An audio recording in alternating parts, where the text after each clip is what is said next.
इतनी शक्ति हमें देना दाता, मन का विश्वास कमजोर होना। हम चले नेक रास्ते पे, हमसे भूल कर भी कोई भूल होना। इतनी शक्ति हमें देना दाता, मन का विश्वास कमजोर होना।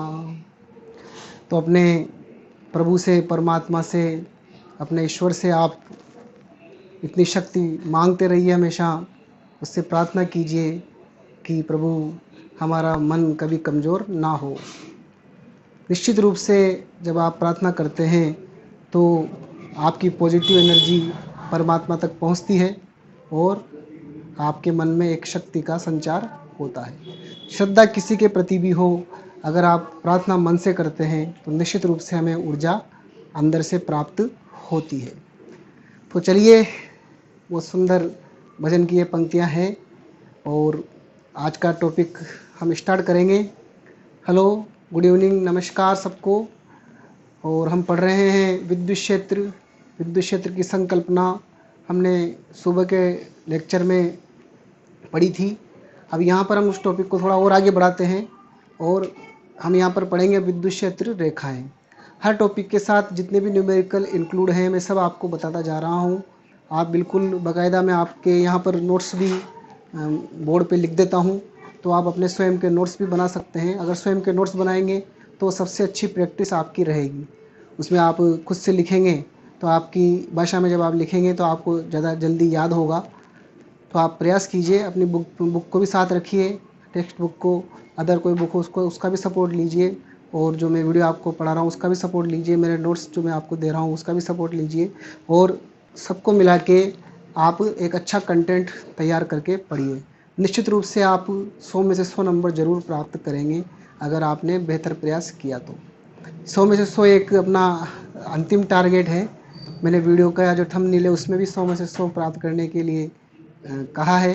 तो इसीलिए कहा है क्योंकि हम इतने अच्छे तरीके से हमारे कंसेप्ट को मजबूत करने की कोशिश कर रहे हैं कि अगर हमने ऐसे पढ़ लिया तो निश्चित रूप से फिजिक्स में ऐसा कोई क्वेश्चन नहीं रहेगा जो हम एग्ज़ाम में ना कर पाएँ। तो निश्चित मानिए कि हम निश्चित रूप से अच्छा ही करेंगे एग्ज़ाम में, और 100 में से 100 के निकट ही या 100 में से 100 लाकर ही हम मानेंगे। तो चलिए स्टार्ट करते हैं आज का टॉपिक। आज का टॉपिक है हमारा विद्युत क्षेत्र रेखाएं, विद्युत बल रेखाएं। देखो, सुबह हमने जो पढ़ा था उसमें हमने ये विद्युत क्षेत्र क्या होता है ये अपन ने समझ लिया था। हमने कहा था कि एक आवेश के चारों ओर एक प्रभाव क्षेत्र उत्पन्न होता है, उसको हम उसका विद्युत क्षेत्र कहते हैं। उसमें कोई भी अगर अन्य आवेश आता है तो उस पर आकर्षण या प्रतिकर्षण का बल लगता है, ऐसा हमने कहा है। अब देखो, इसके यहाँ पर एक आवेश के चारों ओर जो क्षेत्र है उसको मैं यहाँ पर ज्योमेट्रिकली रिप्रेजेंट तो करना पड़ेगा। बोर्ड पे हमें समझना है तो उसको ज्योमेट्रिकली हमें रिप्रेजेंट करना पड़ेगा। तो यहाँ पर उसकी एक नई संकल्पना उत्पन्न हुई जिसको कहते हैं अपन विद्युत क्षेत्र रेखाएं। विद्युत क्षेत्र रेखाएं जहाँ होगी इसका मतलब है कि वहाँ विद्युत क्षेत्र होगा, ठीक है ना। तो विद्युत क्षेत्र रेखाएं विद्युत क्षेत्र की उपस्थिति को प्रदर्शित करती है। अब इनको कैसे प्राप्त किया जाएगा, इसके लिए एक छोटी सी डेफिनेशन देखो आप यहाँ पर लिखी हुई है। विद्युत क्षेत्र रेखाएं वह काल्पनिक पथ है जिस पर कोई परीक्षण आवेश गति करता है यदि उसे स्वतंत्र रूप से छोड़ दिया जाए। इसका क्या मतलब है, देखो मैं आपको यहाँ पर प्रैक्टिकली समझाता हूँ। जैसे मान लो मेरे पास एक धन आवेश है, ठीक है ना, और एक परीक्षण आवेश मैंने इस पॉइंट पे ले लिया। परीक्षण आवेश अपन जानते हैं ये भी पॉजिटिव आवेश होता है, Q0। अब ये परीक्षण आवेश जो है इसके कारण, इस आवेश के कारण इससे दूर जाएगा, क्योंकि ये भी धन आवेश है, ये भी धन आवेश है, दोनों एक दूसरे को प्रतिकर्षित करेंगे। तो ये क्या होगा, इन दोनों को ज्वाइन करेंगे अपन, एक लाइन, दोनों को मिलाने वाली रेखा, इस पे अंदुषी ये इधर की तरफ बल महसूस करेगा, ऊपर की तरफ, और ये इस तरह से इस लाइन पे यहाँ से आगे चला जाएगा।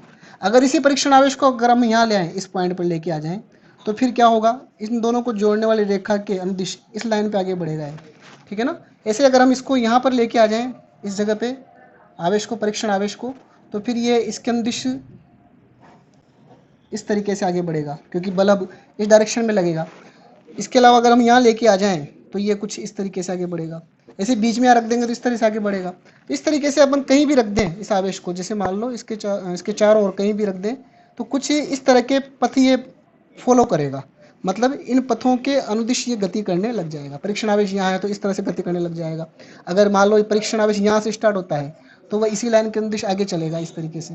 इसको भी मैं यहाँ ड्रॉ कर देता हूँ, ठीक है ना। ऐसे अपन यहाँ ले लेते हैं। ये मैंने एक सिमेट्रिक पैटर्न बनाया है समझने के लिए। बीच में भी सब जगह रेखाएं हैं, ठीक है ना, खाली नहीं है, कोई स्पेस खाली नहीं रहता है विद्युत क्षेत्र रेखाओं से, ठीक है ना। यहाँ पर सब जगह रेखाएं होती है। तो इस तरह के जो पथ बने, देखो आप, अपन ने क्या कहा कि विद्युत क्षेत्र रेखाएं वह काल्पनिक पथ है जिस पर कोई परीक्षण आवेश गति करता है यदि उसे स्वतंत्र रूप से छोड़ दिया जाए। तो जैसे ही अपन परीक्षण आवेश को इस आवेश के इस आवेश के चारों ओर जो स्पेस है उसमें कहीं भी रखेंगे तो वह एक निश्चित पथ बना के गति करने लग जाएगा। तो मैंने अलग अलग जगह रख के दिखाया आपको कि ये किस तरह से गति करेगा। तो ये जो लाइन यहाँ ड्रॉ हुई है, ये जो पथ यहाँ ड्रॉ है जिस पर ये आपका परीक्षण आवेश चलता है, ये सब विद्युत क्षेत्र रेखाएं कहलाती है। तो आप देखो ये जो रेखाएं हैं धन आवेश के लिए, ये इस मूल आवेश से या धन आवेश से दूर जा रही है। दूर जाने का मतलब क्या है, क्योंकि आवेश इस धन आवेश से दूर जाता है परीक्षण आवेश, इसलिए इसका एरो जो आ रहा है बाहर की ओर आ रहा है। आप देख रहे होंगे ये जो एरो है ये बाहर की ओर इंगित कर रहा है, ठीक है ना। अब अपन इससे ऐसा विचार नेगेटिव आवेश पे करते हैं। नेगेटिव आवेश के लिए क्या होगा, देखो नेगेटिव चार्ज अगर है मान लो आपके पास कोई, तो इसमें क्या होगा। इसमें देखो जैसे मान लो कोई परीक्षण आवेश आपने यहाँ रख दिया Q0, तो परीक्षण आवेश धन आवेश होता है, हम जानते हैं, अपन ने मानक रूप से इसको धन आवेश लिया है। तो नेगेटिव के कारण वह इसकी ओर चलेगा, इस आवेश की ओर आकर्षित होगा। तो इसका एरो कुछ इस तरीके से आएगा, ठीक है ना, इस तरीके से एरो आएगा। ऐसे अगर यहाँ रख देंगे इस साइड पे तो ये इस तरह से चलने लग जाएगा, ये वाला पथ बनाने लग जाएगा ये, ठीक है। ऐसे नीचे रख देंगे इस आवेश को तो ये इस तरीके से दोनों को जोड़ने वाली लाइन पर ऐसे चलने लग जाएगा। ऐसे इधर रख देंगे तो इस साइड यहाँ रख दिया तो इस साइड चलने लग जाएगा। यहाँ रख दिया तो इस तरीके से चलेगा, यहाँ रख दिया तो कुछ इस तरीके से चलेगा। अगर यहाँ रख दिया तो इस तरह से आने लग जाएगा, यहाँ रख दिया इस जगह पे यहाँ पर तो इस तरीके से आने लग जाएगा। तो आप देखो इसके एरो जो है अंदर की ओर जा रहे हैं। तो क्यों जा रहे हैं, क्योंकि अंदर मूलावेश ऋणावेश है, तो ऋणावेश क्या करता है, परीक्षण आवेश को आकर्षित करता है। तो इसकी जो पथ है ये सब अंदर की ओर जाएंगे। इसका मतलब विद्युत क्षेत्र रेखाएं इसके लिए अंदर की ओर है या आवेश की ओर है। तो हम कह सकते हैं कि धन आवेश के लिए, एकल धन आवेश के लिए, एकल का मतलब ये केवल धन आवेश के लिए, ये उससे अलग है, ठीक है ना, वो चित्र इससे अलग है। तो एकल धन आवेश की विद्युत क्षेत्र रेखाएं आवेश से दूर की ओर, मतलब ये रेखाएं कहाँ जा रही है, आवेश से दूर की ओर जा रही है, आवेश को छोड़ती हुई जा रही है। और इसके लिए कहाँ आएगा, ऋणावेश के लिए, ऋणावेश के लिए आवेश की ओर, शॉर्ट में लिख दिया मैंने थोड़ा यहाँ पर, ऋणावेश के लिए आवेश की ओर। तो इस तरीके से आप जहाँ चाहे, अभी तो मैंने एक एक आवेश के लिए बताया आपको, अगर मान लो 2 आवेश है, 4 आवेश है, 5 आवेश है, कितने आवेश हो किसी निकाय में, उन सब के मिला के एक विद्युत क्षेत्र रेखाओं का पैटर्न होता है, ठीक है। सबका मिला जुला प्रभाव होके कोई भी परीक्षण आवेश आप किसी बिंदु पर रखोगे तो वो जिस पथ पे चलने लग जाएगा वही उस निकाय के लिए विद्युत क्षेत्र रेखा बन जाएगी। ये सबसे सिंपलेस्ट मेथड है, ठीक है ना। और विद्युत क्षेत्र रेखाएं अगर किसी रीजन में बन रही है, अगर मान लो इस आवेश के चारों ओर किसी रीजन में विद्युत क्षेत्र रेखाएं बन रही है, इसका मतलब है कि इसके हर पॉइंट पर विद्युत क्षेत्र उपस्थित है। अगर मान लो कहीं आपको लगता है कि आवेश होते हुए भी वहाँ विद्युत क्षेत्र रेखा नहीं बन पा रही है, क्या कोई परीक्षण आवेश वहाँ गति नहीं कर रहा है, किसी भी ओर नहीं जा रहा है, इसका मतलब है कि वहाँ विद्युत क्षेत्र रेखा उपस्थित नहीं है, या फिर विद्युत क्षेत्र रेखाओं ने विद्युत क्षेत्र रेखाओं के प्रभाव ने एक दूसरे को कैंसिल कर दिया है, ऐसा हम मान के चलेंगे। आगे और डिटेल में इसके बारे में मैं चर्चा करूंगा आपसे, ठीक है ना। तो आपको विद्युत क्षेत्र रेखाओं का कंसेप्ट समझ में आया होगा। ये फील्ड लाइंस क्यों बनाई जाती है, विद्युत क्षेत्र को रिप्रेजेंट करने के लिए। ये वास्तव में किसी आवेश के चारों ओर आपको दिखाई नहीं देगी, ये एक इमेजिनेशन है, काल्पनिक है, ठीक है ना। पर इसको डिसाइड कर सकते हैं हम आवेश के चलने के पथ के द्वारा। और आप एक चीज और देखो यहाँ पर कि सब सरल रेखाएं जितनी भी आ रही है विद्युत क्षेत्र रेखाएं, एकल आवेश के लिए बिल्कुल सरल रेखा आ रही है, सीधी लाइन आ रही है। देखो इस पॉइंट यहाँ भी सीधी रेखा है, यहाँ भी सीधी रेखा है, यहाँ भी सीधी रेखा है, और इसका एरो जो है बढ़ता ही जाएगा। मतलब आप यहाँ रखोगे तो यहाँ आ जाएगा, वो और ऊपर रख दोगे तो ऊपर चलने लग जाएगा। तो विद्युत क्षेत्र रेखा आवेश से लेकर अनंत तक जाएगी, ठीक है ना। ऐसे ये विद्युत क्षेत्र रेखाएं क्या हो रही है, आवेश की ओर आ रही है। तो कहाँ से आ रही है, इनफाइनाइट से आ रही है। क्योंकि ऐसा क्यों होगा, क्योंकि हमने सुबह पढ़ा था कि किसी भी आवेश का विद्युत क्षेत्र आवेश से लेकर अनंत तक होता है, ठीक है ना। तो विद्युत क्षेत्र रेखाएं भी क्या होगी, अनंत तक फैली हुई रहेगी। तो आपको एक टॉपिक समझ में आ रहा होगा। अब मैं अगला टॉपिक लेता हूं।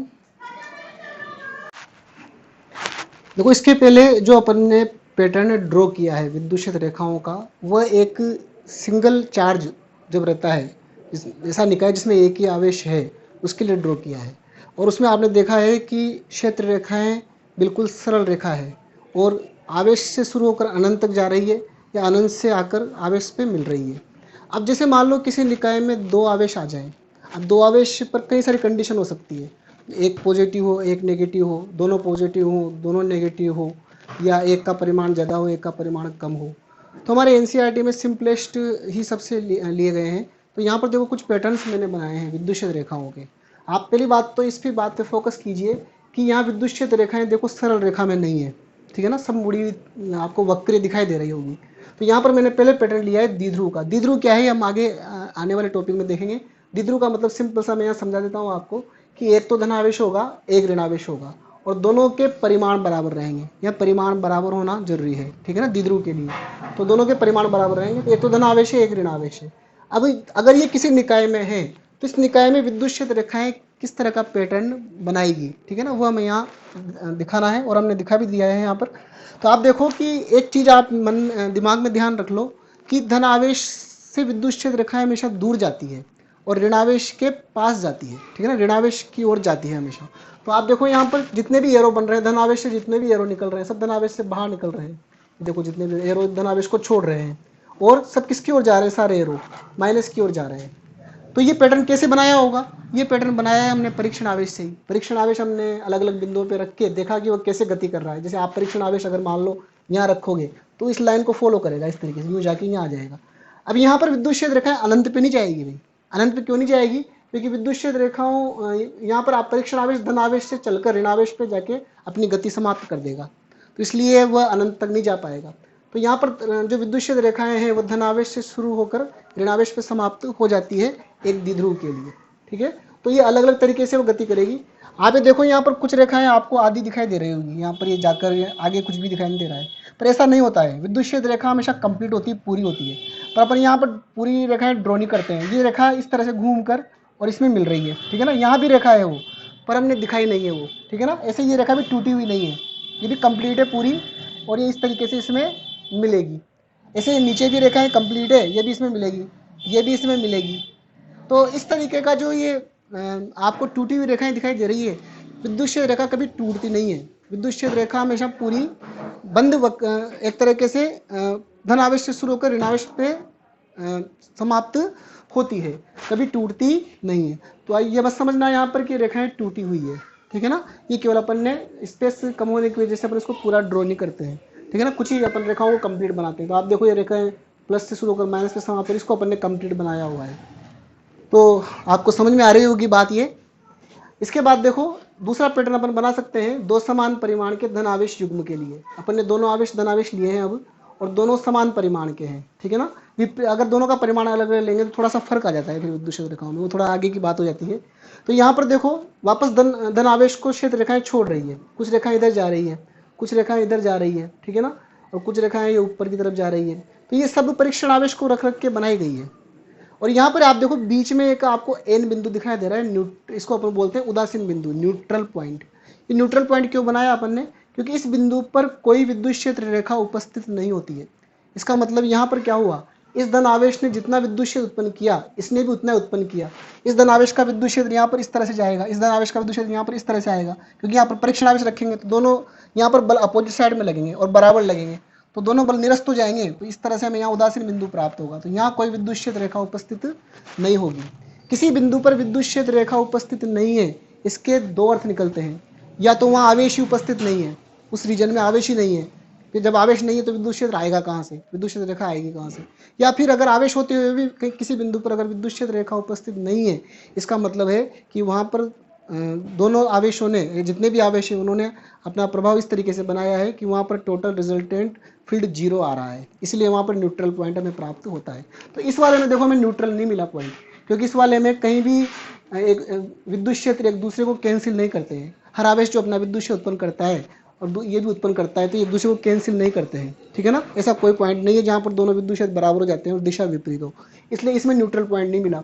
पर इसमें हमें मिल रहा है क्योंकि इसमें ऐसा बिंदु उपस्थित है जहाँ पर विद्युत क्षेत्र एक दूसरे को कैंसिल कर देते हैं। तो ये हो गया धनावेश के लिए।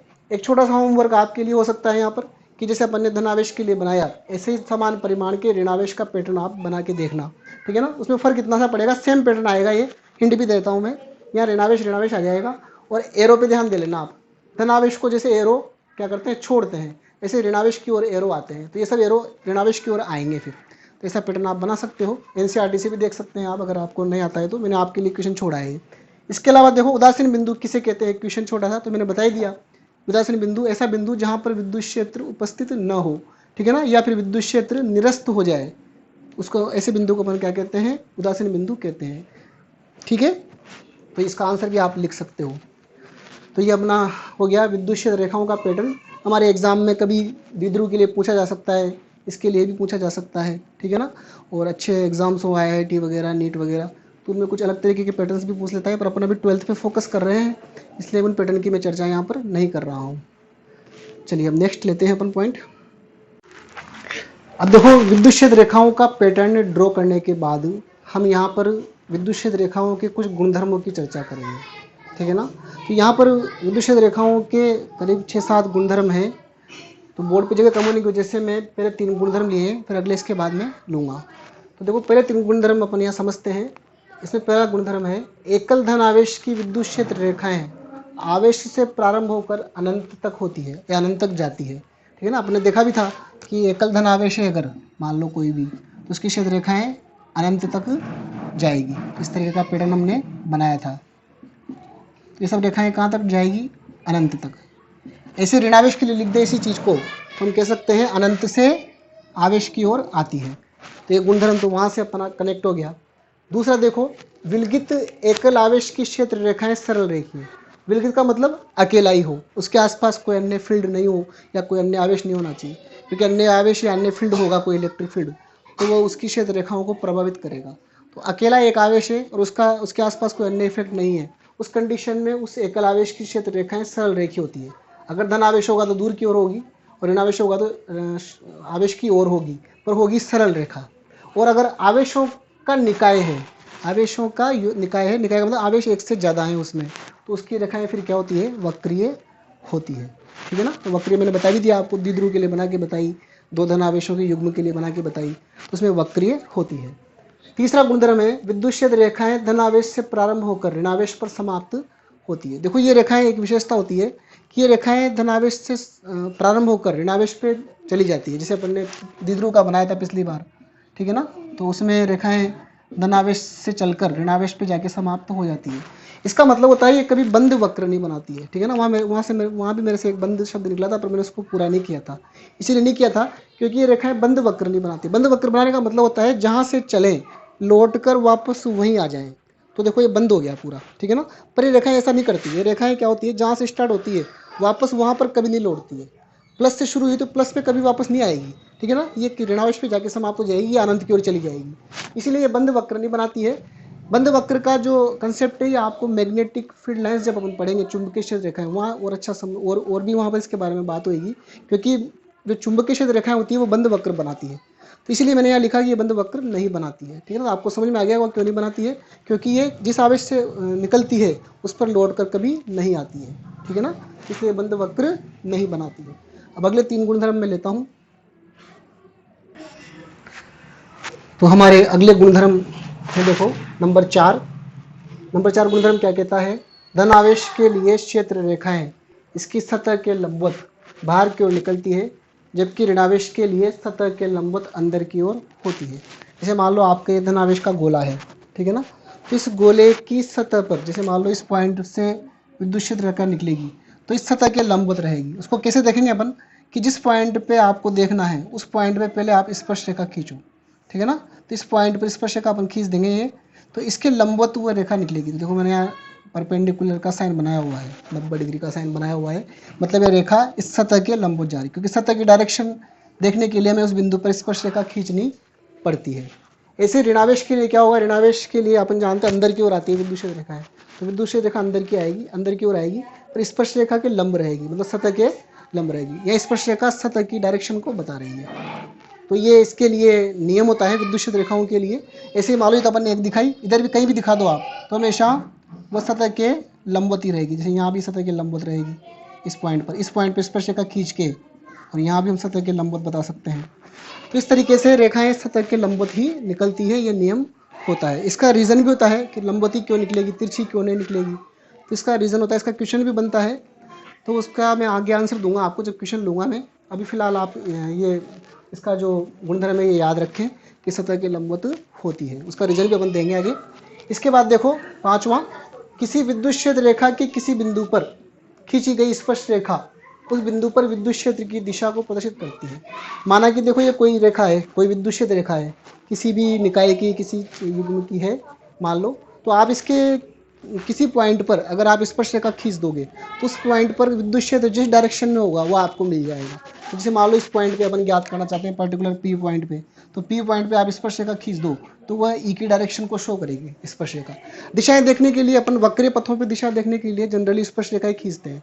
आपको याद होगा 11th क्लास में वृत्तीय गति में अगर आपको पार्टिकल के वेग की डायरेक्शन देखनी है तो जिस बिंदु पे पार्टिकल होता है उस बिंदु पे स्पर्श रेखा खींच के आप डायरेक्शन निकालते थे। एक बार दोबारा बता देता हूँ मैं यहाँ पर। जैसे मान लो कोई पार्टिकल इस तरीके से वृत्तीय पथ पे गति कर रहा है और मान लो वो इस पॉइंट पर है, तो इस पॉइंट पर वो किधर चल रहा है, उसके वेग की डायरेक्शन क्या है, तो आप इस पॉइंट पे स्पर्श रेखा खींच देते पहले, तो ये जो डायरेक्शन है ये इसकी वेलोसिटी की डायरेक्शन को बताता था। तो वक्रीय पथों पर डायरेक्शन निकालने के लिए हमें पहले स्पर्श रेखा खींचनी पड़ती है, क्योंकि सरल रेखा पर डायरेक्शन सीधी सरल रेखा हो ही जाती है। तो वृत्तीय पथों पर, वक्रीय पथों पर आपको उस बिंदु पर स्पर्श रेखा खींचनी पड़ती है। ठीक है। इसके बाद नेक्स्ट है हमारे पास विद्युत क्षेत्र रेखाएं परस्पर एक दूसरे को कभी नहीं काटती है, क्योंकि अगर ऐसा हुआ तो प्रतिच्छेद बिंदु पर विद्युत क्षेत्र दो दिशाओं में होगा, जो कि संभव नहीं है। ये भी काफ़ी अच्छा गुणधर्म है, इसको समझना। देखो आप, मैं थोड़ा मिटा देता हूँ, जगह कम है।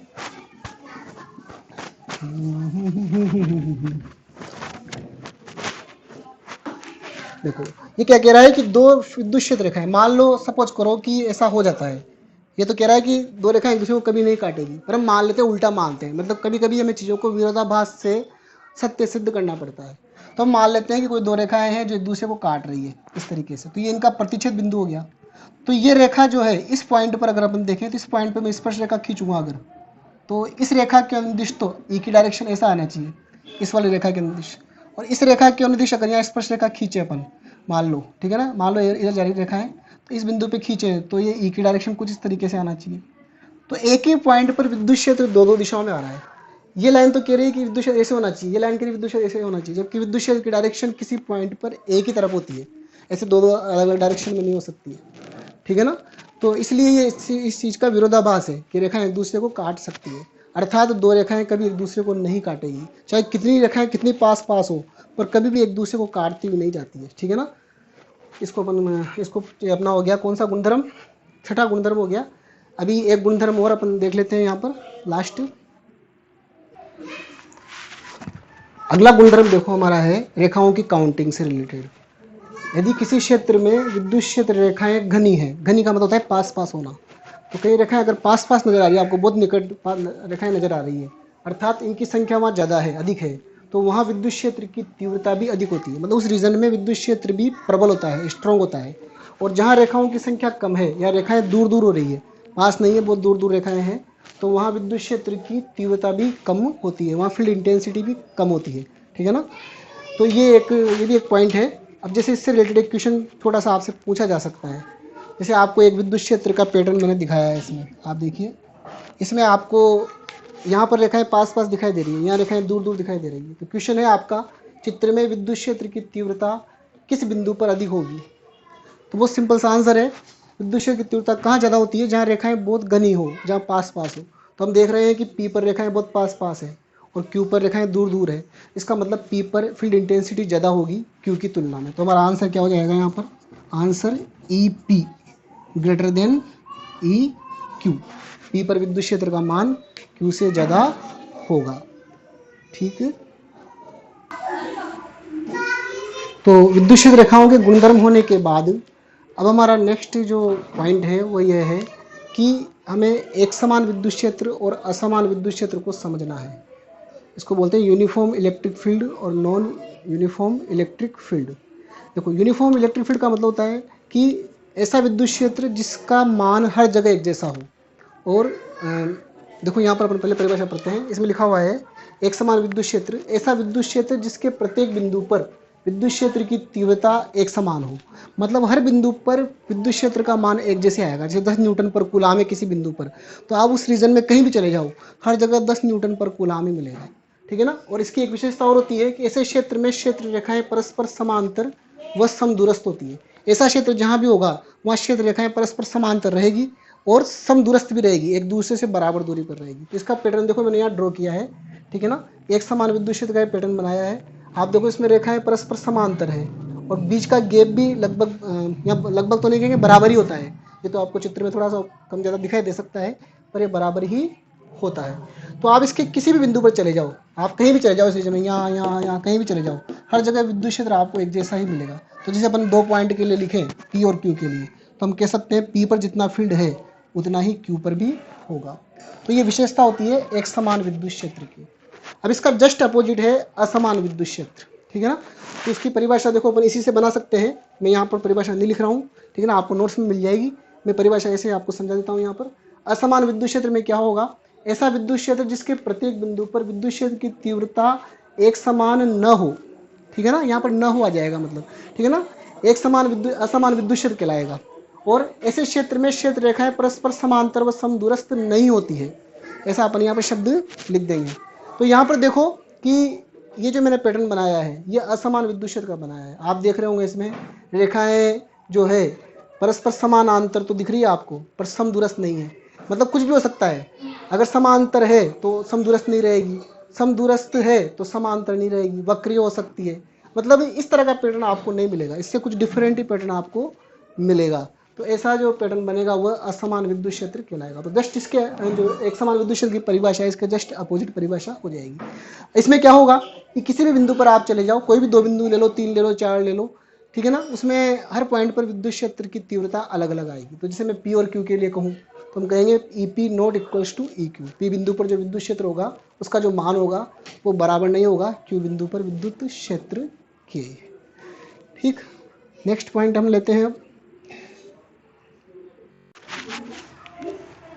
तो एक छोटी सी एप्लीकेशन हम यहाँ समझते हैं, विद्युत क्षेत्र की तीव्रता के घटक ज्ञात करना।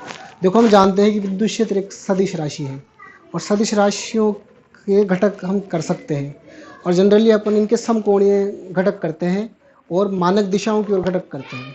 घटक जैसे मान लो X direction, Y direction, Z direction को मानक दिशाएं मानी जाती हैं, तो इनकी तरफ ही हम इनके घटक ज्ञात करते हैं। घटक किसी भी तरफ ज्ञात किए जा सकते हैं, पर मानक दिशाओं में ज्ञात करने से हमें उसका बेनिफिट मिलता है, क्योंकि मानक दिशाओं में ज्ञात करने से हम मानक इकाई सदिश भी प्रयोग में ला सकते हैं। तो हम यहाँ देखते हैं कि विद्युत क्षेत्र की तीव्रता के घटक क्या क्या होते हैं। इसके लिए हमने क्या किया है कि एक प्लस क्यू आवेश को मूल बिंदु पे रख दिया है। ये अपना ओ या मूल बिंदु है, यहाँ रख दिया है। अब ये आवेश जो है अपने चारों ओर एक विद्युत क्षेत्र उत्पन्न करेगा।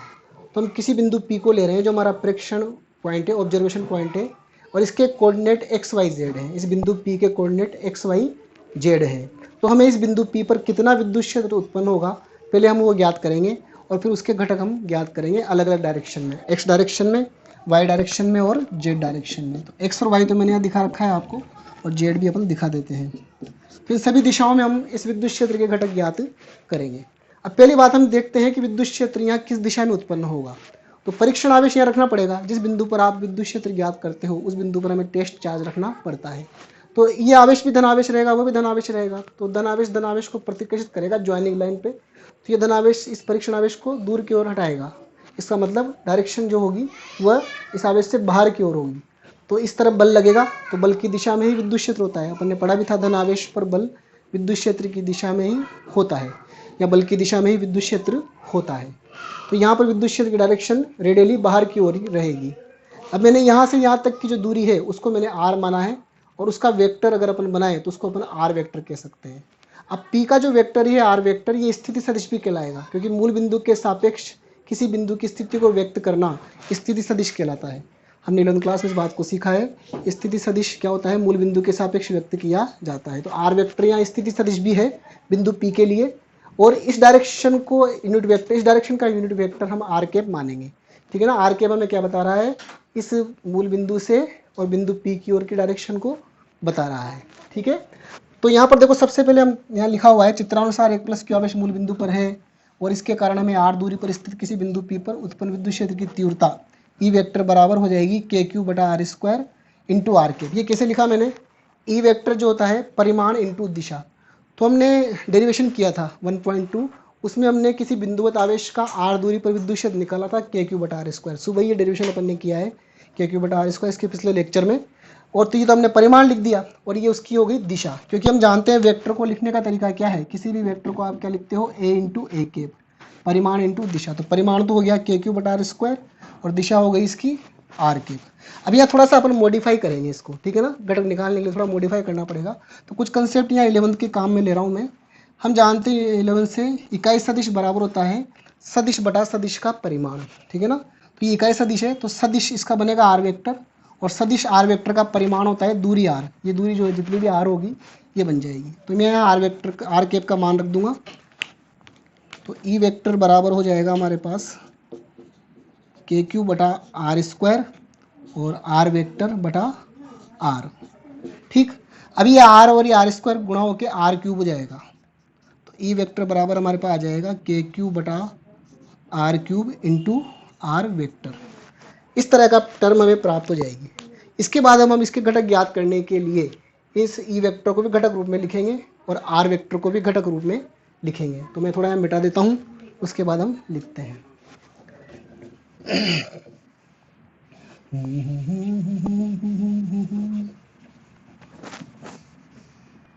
नाराज नहीं जिंदगी हैरान हूँ। तो यहाँ पर देखिए आप ई वेक्टर के घटक लिखेंगे। अब आपको ध्यान होना चाहिए, 11th क्लास की थोड़ी थोड़ी बातें आ जाती है कभी कभी। तो 11th क्लास में हम ए वेक्टर कोई भी सदिश हो उसको घटक रूप में कुछ इस तरीके से लिखते थे, AX I cap, AY J cap और AZ K केप। मतलब ये ए वेक्टर है, इसका एक्स दिशा में घटक x होता है और मानक दिशा I केप, ऐसे y घटक z घटक, इस तरह से हम लिखते थे। तो ऐसे यहाँ अब ई वेक्टर को लिख रहा हूँ मैं। तो ई वेक्टर को मैं क्या लिखूँगा, देखो x घटक EX और direction I cap, EY J cap और EZ K केप। तो ये E के घटक हो गए अलग अलग डायरेक्शन में, ठीक है ना। अब KQ बटा R क्यूब। अब देखो R क्या बनेगा यहाँ पर, अगर हम देखें यहाँ पर तो एक और चीज़ मैं यहाँ लिखता हूँ। देखो यहाँ पर R को अगर हम लिखें तो R क्या है, इन दोनों बिंदुओं के बीच की दूरी है, ठीक है ना, और इसके कोऑर्डिनेट XYZ है। तो आपको याद होगा कि अगर ये मूल बिंदु है और ये बिंदु P है तो ये डिस्टेंस जो होती थी R बराबर √x square plus Y square plus Z square होती है। डिस्टेंस फॉर्मूले से इसका मान ये होता है कोऑर्डिनेट के रूप में, ये आपको पता होगा, ठीक है ना। कुछ बातें एज्यूम करके चलूँगा मैं कि 11th क्लास की आपको आती है, इसलिए ऐसा हम लिखेंगे। तो यहाँ पर देखो R की वैल्यू मैं ये वाली लिख देता हूँ, √x square plus Y square plus Z square. ये तो R की वैल्यू और इसके ऊपर क्यूब लगा हुआ है तो होल पावर क्यूब में लगा दूंगा, ठीक। इसके अलावा R वेक्टर है इस पॉइंट का स्थिति सदिश। तो 11th क्लास में आप किसी बिंदु का स्थिति सदिश कुछ इस तरीके से लिखते थे। थोड़ा जगह कम इसलिए यहाँ लिख देता हूँ। R वेक्टर बराबर हम लिखते थे XI cap plus YJ cap plus ZK cap. स्थिति सदिश लिखने का तरीका ये होता है, ठीक है ना। तो इसको मैं लिख देता हूँ XI cap plus YJ cap plus ZK cap. अब हमने ये घटक रूप में पूरा लिख दिया है। अब हम कंपेयर करेंगे इसको, दोनों साइड पे अपन इसको कंपेयर करेंगे, ठीक है ना। तो तुलना करने पर यहाँ लिखूंगा मैं, तुलना करने पर। तुलना किसकी होगी, I cap J cap K cap की। देखो इधर I केप का जो गुणांक है कोफिशिएंट है वह EX है, तो इधर भी हम I केप का गुणांक निकालेंगे तो क्या निकलेगा, देखो आप ये टर्म तो सबके साथ गुणा है अंदर, तो I केप के साथ निकलेगा KQ बटा सॉरी ये पूरी टर्म इंटू एक्स, ये I केप का गुणांक बनेगा। ऐसे फिर J केप का गुणांक बनेगा ये टर्म इंटू वाई, ठीक है ना, और K केप का गुणांक बनेगा ये टर्म इंटू Z, क्योंकि अंदर पूरा सबसे गुणा होगा यहाँ पर। तो हम तुलना करेंगे, देखो तो क्या होगा, हम कह सकते हैं EX बराबर।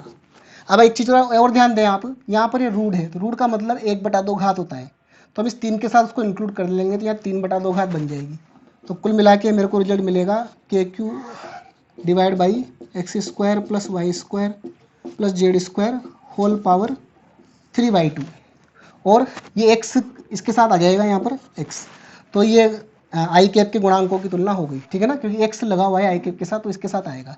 ऐसे जब आप वाई के गुणांकों की तुलना करेंगे, सॉरी जे कैप के गुणांकों की तुलना करेंगे तो ये आ जाएगा K Q Y divide by X square plus Y square plus Z square whole power 3/2। और ऐसे जेड घटक हमारे पास आ जाएगा, ये सब घटक हैं, एक्स घटक वाई घटक जेड घटक, ये के घटक निकल रहे हैं ये, तो K Q Z divide by X square plus Y square plus Z square whole power 3/2।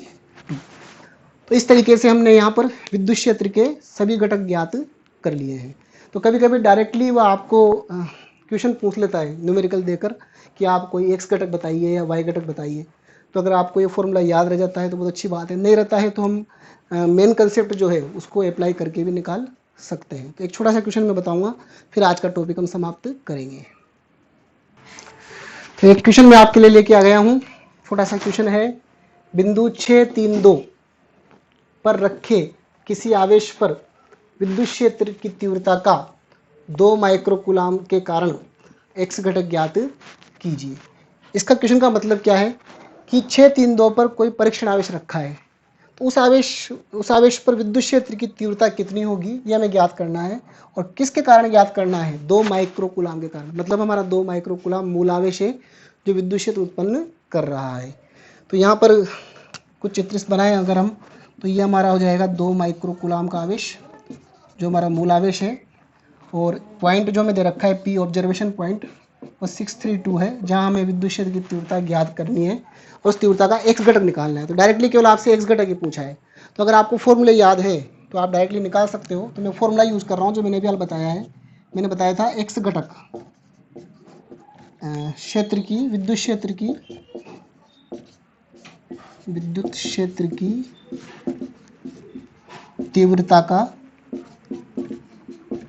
X घटक जो होता है वह ई एक्स बराबर, फॉर्मूला क्या था इसका हमारे पास, K Q X divide by X square plus Y square plus Z square whole power 3/2। ये हमारा एक्स घटक की तीव्रता का फॉर्मूला था, ठीक है ना। तो इसको हम निकालते हैं। के का मान 9 × 10⁹, क्यू आवेश मैंने बताया था कि जहाँ तीव्रता आती है वहाँ हमेशा मूल आवेश ही आता है, तो ये मूल आवेश ही रहेगा। तो मूल आवेश का मान हमारे पास है 2 माइक्रो,